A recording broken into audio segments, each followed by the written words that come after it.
Welcome to our latest documentarybusiness.com webinar and podcast.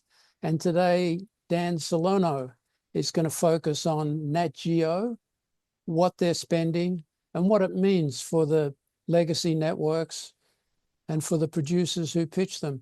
Dan, you've done a ton of work. You know, you're the master of diving deep into the data, and you're going to share some really interesting information with us today. So welcome, Dan. Yeah, thanks, Peter. It's I always enjoy our conversation. I don't know if I would say master, but I do try to pull together a few numbers and stories. So hopefully, you and all the doc business folks out there can find it helpful for identifying opportunities. So we've got a lot of slides to share today. So why don't Caitlin is producing our webinar. So why don't we cut to the first slide? So what are we going to talk about? Nat Geo. We're going to focus on 2026 and the lead up through 2024 and 2025. What are they spending on? Is it specials or series? Which genres are getting the most focus? What is the estimated spend? Can we do some back of envelope estimates of total spend and maybe even think about comparing that with the boom time years for multi-channel television? And what are the trends? So let's go to the next slide. Dan, it's a kind of an ugly slide, I got to tell you. However, it allows you to talk about the structure of your research and the buckets in which you initially place the data, and then we'll expand from there. So tell us about how you analyze Nat Geo channels programming pipeline by format. Yeah. Thanks, Peter. It is for anybody who is looking for pretty colors and artistic design. We spend probably more time making sure we understand what the data means, right, and what it means to us than we do on sort of colorful visual. Which maybe I'll work on that for the next one. How about that? Dan, don't worry. Dan, the data is rare and it counts, and there are lots of people who can do pretty pictures and charge big fees for them, but we want to focus on what's actually happening. Yeah, well, just to give a sense for the folks who haven't really maybe seen some of the presentations you and I have done, Peter, over the last few years, the format will look a little bit familiar. And when we say format, we mean the format of the underlying Excel spreadsheet and what we're seeing here on the page. And without looking hardcore at the numbers just now, what we really want to speak to is when looking at the first pass on a network, any network, in this case, National Geographic Channel, the first thing we do is we look at the type of content that they're delivering. Series, limited series, because it's a little bit different with limited series. Specials in a 2-hour format sometimes will easily fall into the feature doc description there, and specials. And they each have their, as we know, as commissioners, as producers, each one of those comes with it a different type of development, a different investment in the development, a different role that it plays in the network itself or the streaming platform in some cases, if it's a streaming platform. To help with the simple definitions, series, probably anything 6 episodes or more. Doesn't necessarily have to have a season 2. Most of them don't, in fact. But anything with 6 episodes or more with the intention of being an ongoing property is where we kind of define the series format. Limited series has been sort of a vague description for as long as I can remember, going back to very, very early days in our careers. But limited series generally is accepted as like 3 or 4 episodes, sometimes as many as 6. But they are exactly what the title says. It's a one and done, get in there, do a few episodes, tell your story, and then enjoy it, and then do another one next year on a completely different subject. Gotcha. Specials, 1 hour and 2 hour, pretty much self-defining. If it's a 1 hour or a 2 hour, we include it in there. And we do that really so that we can differentiate from the series volume that's coming through. If we want to talk about the numbers on the right, just as an example, because we'll get into some deeper numbers, I know, in the next slide, Peter. Yeah. But these numbers here reflect the last full year that we were tracking National Geographic Channel. We're only halfway through 26, so we're making projections in some instances. But last year with National Geographic Channel, they did 42 different projects That's a cumulative total of series, limited series, and specials. And they represented 242 hours of programming. That's premiere. All types, acquisitions, co-pros, pre-sales, original commissions.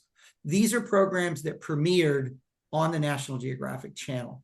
And I think the big takeaway from this slide, maybe before we move into more detail on some of the rest of the discussion, is series dominate. I don't think that's a surprise. Peter, you and I have talked about it for quite some time of late.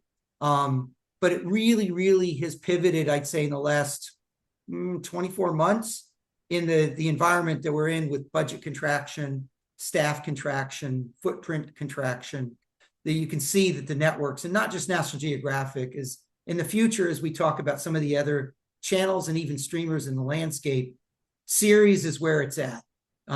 So it might be the first maybe headline that we ought to offer to our doc. And my first headline, and accepting that this series breakdown is really important, but my first headline is the scale. I mean, we've been hearing that legacy channels are dead, don't bother, you know, everybody's going to streaming, they're even focusing on fast channels, but this shows a really robust multi-channel business model that requires tremendous spending, you know, to be sustained. 242 hours. Yes, it does. I think that's a great point. And again, we'll maybe broaden that out a little bit and say National Geographic is not alone in that sense. That's great. We track as many as a dozen networks, the majority of which are equally robust. Now, there is definitely contraction, say, from 2, 3, 4 years ago, and we can show some of that. But to argue that they've gone to zero would be a fallacy. You know, National Geographic, Discovery, TLC, ID, A&E, they're out there looking for content. And I mean, it's not 2020, or say maybe not 2020 is good with the pandemic, but it's not 2016 or 2019 or even 2022, but it's still pretty darn good. And there's a nice business going on there.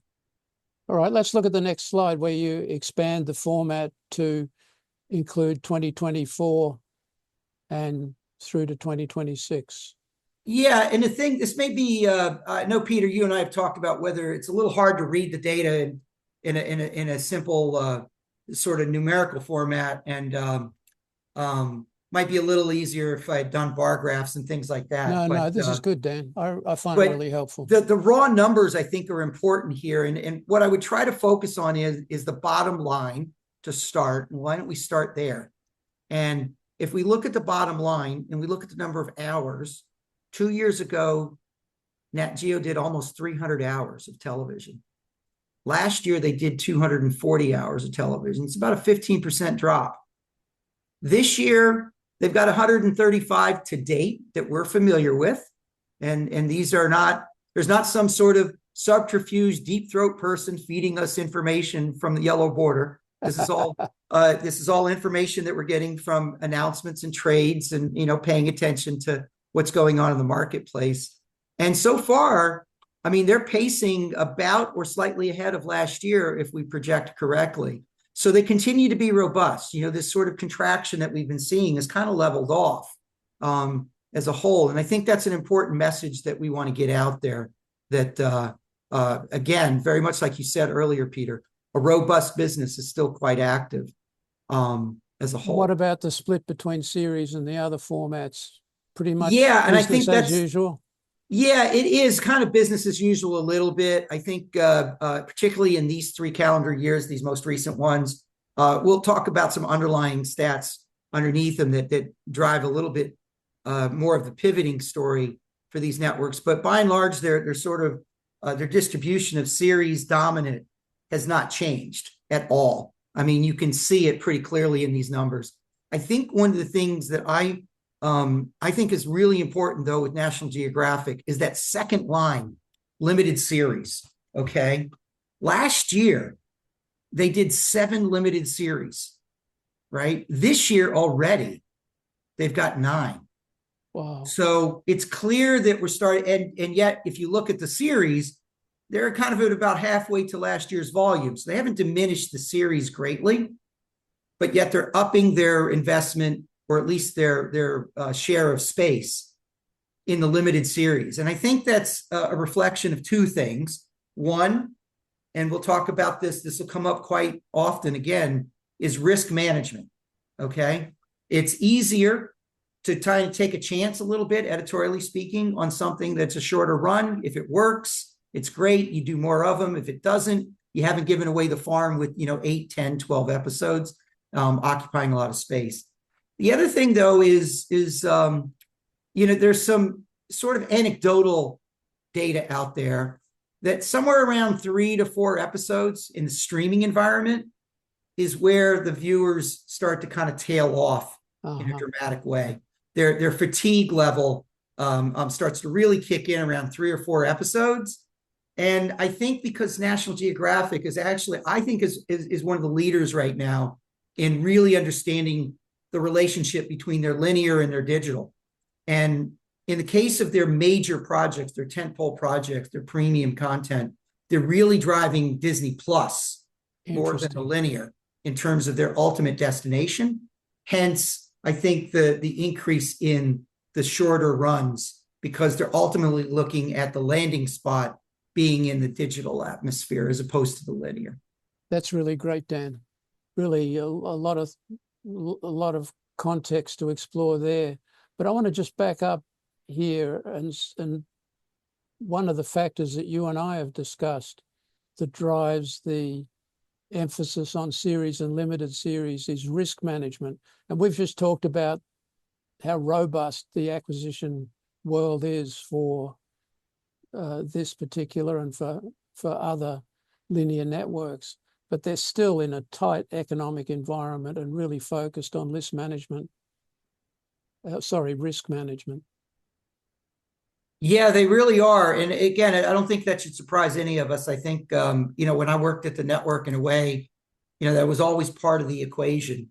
If you had enough resources to do 600 hours, maybe you took, a shot on 50 of those hours at something, expanding your brand a little bit, or going off into left field, or maybe even something that might be back in our some of the nonfiction space and documentary space might be a little more mission oriented or purpose driven. And it's a little harder to do that now when you're not doing 600 hours, you're doing 200, 300, 400 hours. They've got to make each of those hours count in a way that they didn't, say, at the peak of the nonfiction linear business. So there is no doubt that they're taking longer to make decisions because each decision carries greater weight as a percentage of the whole. Mm-hmm.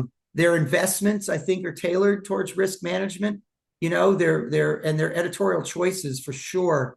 As we get into maybe the genres, we'll talk a little bit about how that manifests itself in the genre selections as well.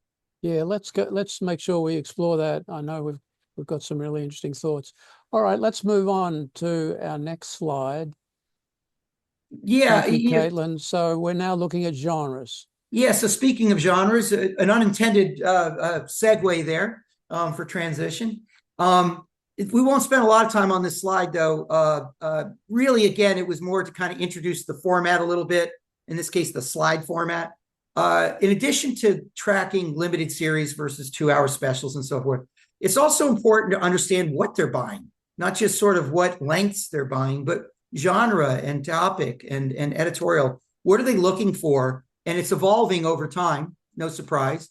And I think focus a little bit more on the left side here, if you will. These are the genres that I kind of broke things out into. You could honestly go deeper and parse these out even further. But at a certain point, it becomes unusable if you get too detailed. Adventure is largely the kind of the survival genre, the man versus wild kind of thing that has been so popular over the last decade or so. It's kind of waning now in some of the places. Crime is a large bucket. It's anything from true crime to forensics and science and so forth. Feature docs is self-defining. History, natural history, science a little later are the core blue chip genres from nonfiction.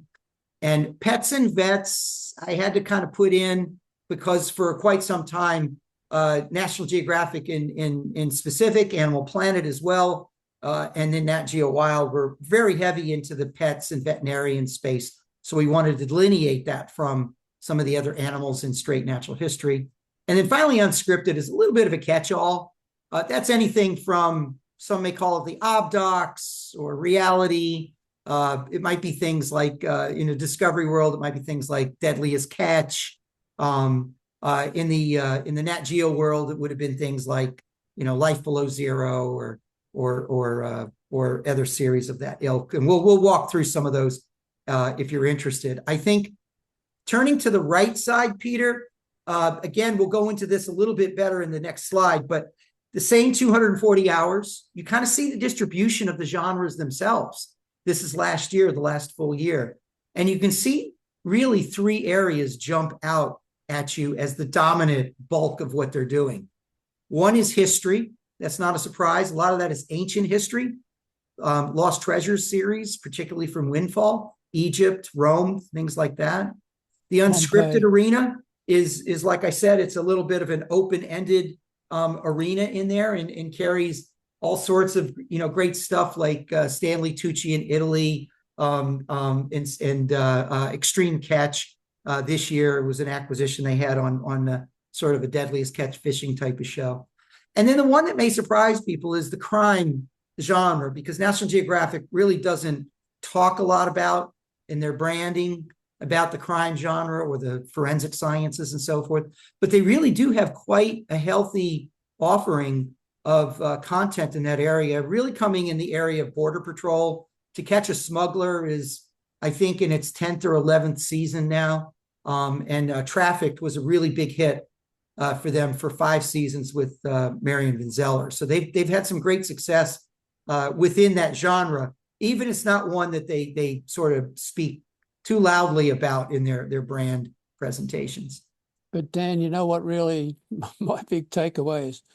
Feature docs. One project. Yeah. The feature docs, it's a little bit of a misleading stat there, and I want to be careful.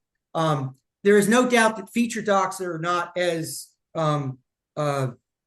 voluminous as they once were. I think when the streaming era really kicked in with some of these brands, with Discovery Plus back in 21, Disney Plus in 19, Netflix, of course, and then the other major streamers like Amazon and Paramount Plus and Hulu and so forth. We heard a lot about this renaissance of the feature doc, and it was largely true. As I think some of the realities of the algorithms and the real numbers start to come into play, and people are starting to, again, manage their risk, even in the streaming levels where we don't really see data and statistics like traditional ratings off a linear network. Behind the scenes, they're seeing it. They know what their investments are, and they know what the return on that investment is, and they're making measured decisions as they should.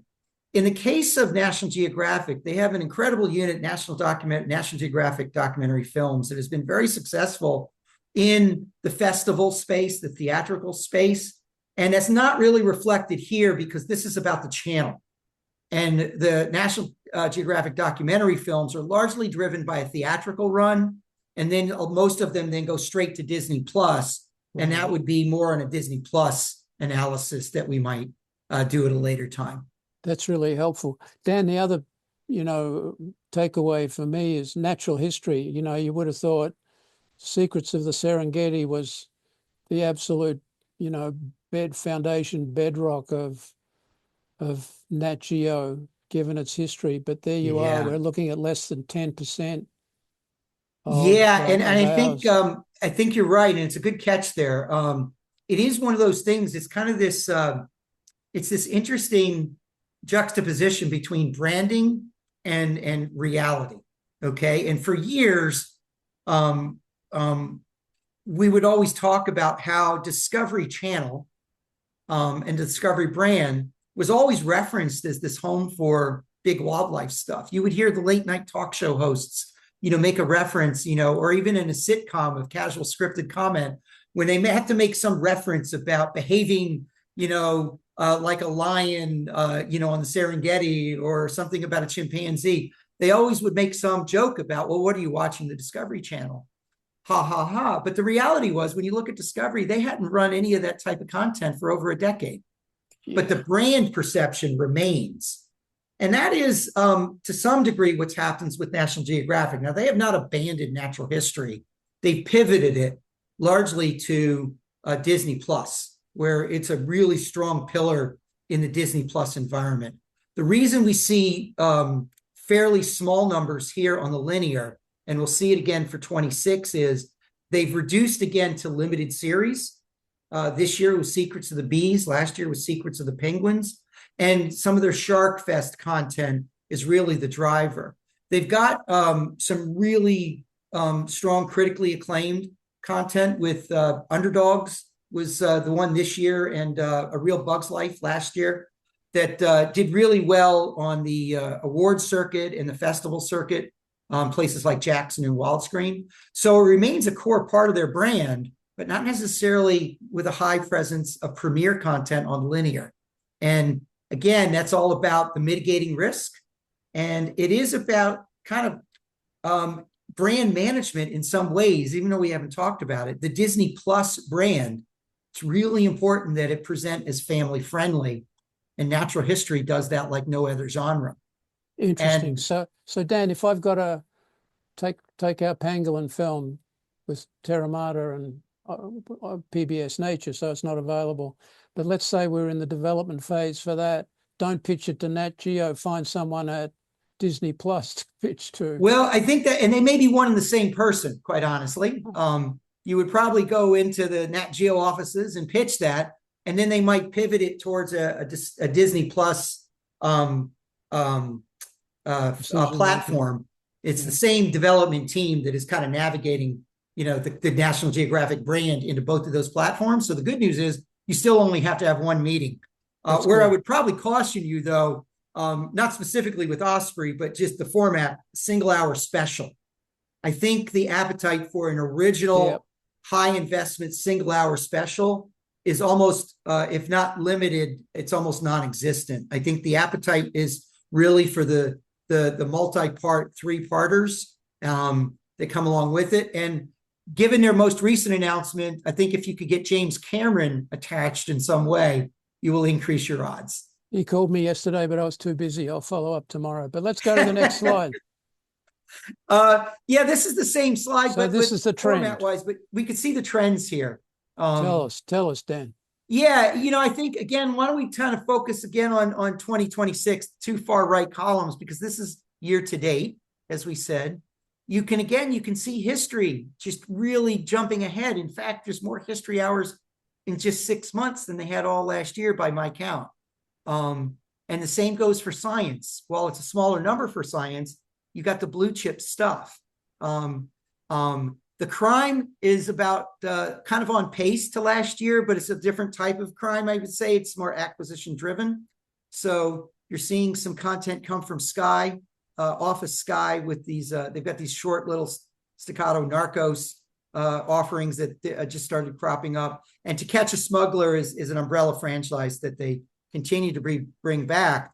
But what's interesting to me is that that genre, true crime, has really risen to at least through the first half of the year, is the second most volume of all of their content. And it's largely driven by that acquisition co-production sourcing versus the original. As they shift towards heavy acquisition, I would say almost 2/3. If I got my numbers right, we don't reflect it up here by the type of content that was bought by acquisition versus co-pro versus original, but 2/3 of those hours in 2026, 90 hours, are coming from the acquisitions and co-productions group. Last year, that same 2/3, 160 hours. And that's what's really driving their linear channel right now, is sourcing content from that acquisition. Though they're anything from 10-part series that they've bought from Cineflix, Authentic Distribution, Go Button out of Canada, I think, had one. Boat Rocker has been another main partner for them. Love Nature has been a really important first window, taking second windows on Nat Geo Wild, coming in the mix. Bossa Nova out of the UK has got a brand series in there. They've got a new one from ZEF that's popped in. Big Media TV.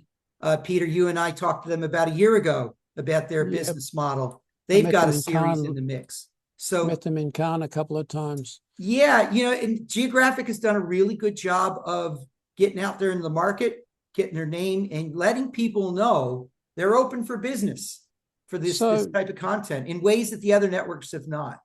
So Dan, let's just focus on the 2025 hours, 242 hours. And there are let's just focus on two buckets for the moment. Original fully funded commissions. Mm-hmm. And then the second bucket is co-pros, co-pros and acquisitions together. What do you think the split is between those two buckets? In 2025, let me take just a quick look. Sorry to sort of divert my eyes from our webcast here, but in 2025, roughly 160 hours, about 21 projects in that mix. So half the projects came through either an acquisition or a co-pro. Okay. And in terms of original series, I was tracking about 32 series, and 20, it looks like probably about half of those at least are acquisition and co-pro, at least. So, it's really kind of pivoted. And if we get into 26, out of 22 series we're tracking, 15 of them, fully 2/3 of them, are coming through the acquisition co-pro route versus the originals route. And a fully commissioned is, again, this is information that is best we know. I got you. So let's go to the next slide. This is really fascinating. Big takeaways. Mitigating risk is the key factor. Mm-hmm. Opportunities are alive. Well, just continuing your conversation about acquisitions and co-productions, it would seem like if you are an independent producer, don't pitch a single doc, but look for ways of working with established producers and distributors to collaborate with them on series that you develop or can participate in. Yeah, very much. I think they're doing a good job of mitigating their risk in many ways. I mean, they're faced with kind of the challenges that every brand is being faced with right now, right? They've got fewer resources as budgets are being cut. They've got a lower distribution based on linear as cord cutters continue to sort of, be prolific in their cord cutting. So they're kind of having to keep one eye on the digital space and one eye on the linear space. They don't want to walk away from linear. Linear is a very healthy business that's drawing a ton of revenue. I mean, a ton. If you can remember, even again, a little bit of a sidebar, but I think I remember like one of the last Warner Brothers Discovery reports, they talked about CNN pulling in multiple billions of dollars in revenue. So to just sort of declare linear dead, I think is a little premature when you're talking billions with a B on the revenue front for some of these brands. And National Geographic is doing that here. They're kind of saying, look, we're not just going to try to keep our channel, running. We want to keep it as robust an offering as we can. You can, if you really dig into the detail, you can see the way they're scheduling, how they're making decisions based on maximizing, their audience. A series might get moved to a different time slot or shifted to a different night, or cut short even is probably an indication it might not be doing so well. So those are decisions you make when you're trying to do well. You're not like the NBA where you're tanking to get a higher draft pick for later. And they're doing a good job of that. You mitigate the risk by sort of shifting, instead of doing a $500,000 to $1 million spend on an original, you go off and you do a $100,000 acquisition or, something within that kind of range. And all of a sudden, you get the same content hour, the same volume of hours, and yet you've just lowered your costs significantly in the mix. And so then third, I'll go ahead. Sorry, Dan. Yep. No, go ahead. The other thing, just to throw in real quick, is it's also the choices you make editorially. And when we look at what Geographic is doing, they're kind of going to comfort food, history, science, true crime, right? Even in the unscripted space, it's the obdoc kind of content, stuff that has a proven track record, right? And that's important as well. Dan, can we go back to the previous slide? And I just want to talk about spend to continue this thought about our key takeaway is that there are still sizable opportunities out there. We're not saying it's easy, but we're saying that this is a market of considerable scale still. Let's look at our 242 hours in 2025. Could we say the average budget for 2025 for a 2025 hour would be 500 Yeah, I don't think US that's dollars? I don't think that's unreasonable. I think the story will be underneath that 500 in how we get there. And I think that's obviously confidential information that they hold pretty close to the vest. But we Because can there's guess. Why don't you help us guess? Yeah, I think some of if we really look at their tentpole series, particularly the natural history content, the Up Close franchise that they developed with Bertie Gregory, the Bugs Life, the Underdogs, you're talking well into the seven figures, if not, significantly well. I've heard anecdotal commentary that you're talking as much as $2 million or more. Yeah. In some of those cases, and that's not unheard of, even with places like Netflix and Apple TV, that are out there. Disney Plus is being competitive in that marketplace, if not leading some of that market. And you juxtapose that with, say, an acquisition series that again they could probably pick up under six figures, probably. How far under six figures probably depends on a lot of different factors, but under six figures, and in some cases, even again based on some of the panels that we've seen and some of the exposure they've had in the trades as they talk about things, when they get into some of the co-pros, global co-productions in particular, they seem to be very open to picking up a significant number of the territories around the world. While we're tracking the US, a lot of the content that comes through is being picked up for Europe, for EMEA, Middle East, North Africa, and the rest of the globe. So they're quite active there. And in fact, a lot of their efforts for the content is being led out of London, even more so than Washington. And that's really a great opportunity, I think, for global producers, even if maybe kind of they've heavied up a bit out of the UK, I would say in Canada, partially probably because it's English speaking, but partially because that's where the co-production opportunities exist because of the funding mechanisms in those two territories to kind of provide the gap financing. Yeah, I was in a recent meeting for factual classic curated documentaries where the model that was being pursued was a Canadian co-production with either the UK or European partners based on the tax leverage provided by the treaties. So look, Dan, let's go to the next slide and wrap it up. But this is really great. Dan, what we're going to do is, we originally started this webinar saying we're going to cover 4 networks, and then we realized we got so much to do to cover. So the next one we're going to do is Discovery, and then we'll go on to others, A&E, et cetera, probably not in the same length because we covered a lot of territory. But this is really fascinating, Dan. And, I keep telling my readers and listeners and watchers that your data is original and it's passionately gathered by, an outstanding executive who loves the business of the business. So we're very grateful to have you on board. So thank you, Dan. No, thanks. And Peter, I love your phrase because I've used it my whole career is I love television. I'm sure that comes across quite often when I'm talking to people, probably too much television, but I also love the business of television. And sometimes we do tend to forget in our world that you got to love television, but you better at least understand the business of television, particularly in 2026. Well, that's what we're doing, Dan. And Caitlin, thanks very much for producing our webinar, and we'll look forward to our next one on Discovery in a couple of weeks. So thank you, Dan. Thank you, Peter. Stay cool out there. See ya. All right, take care. Bye.